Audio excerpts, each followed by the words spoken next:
Pak RT awi ngerti ketika di-share wayangan tanggal 16 Oktober Dalang Ki Cahyo Kuntadi dengan harga 24 juta.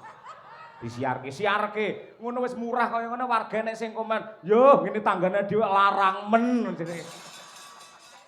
Monggo mbok modar aku sesuk mulai belas ra entuk apa-apa. Malah tombok bapakmu. Lah iya.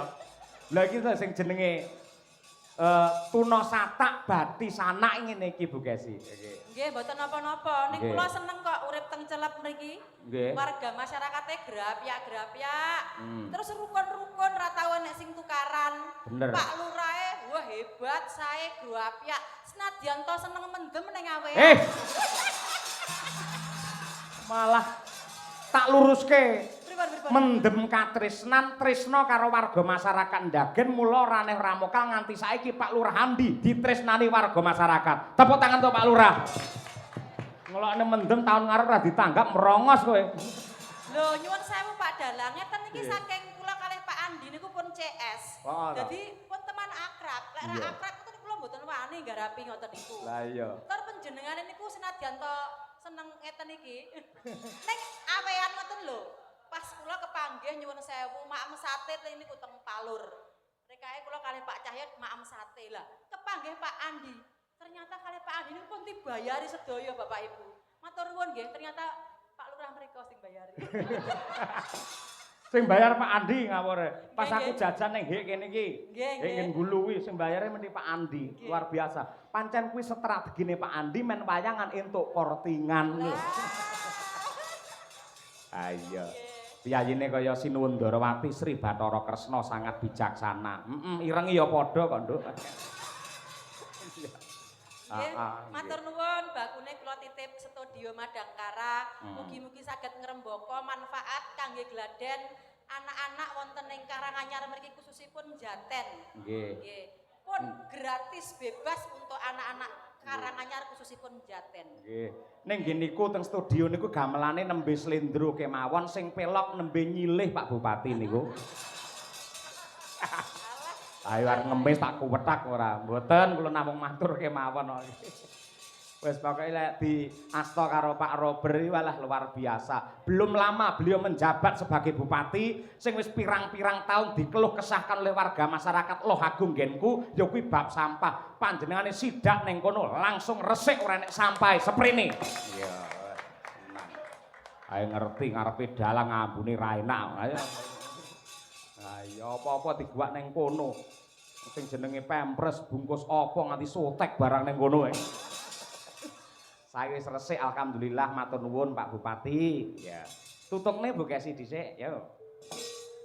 Konangan Sri Angling Dharma Ula Tampar Pilan Naga Kini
Terima kasih.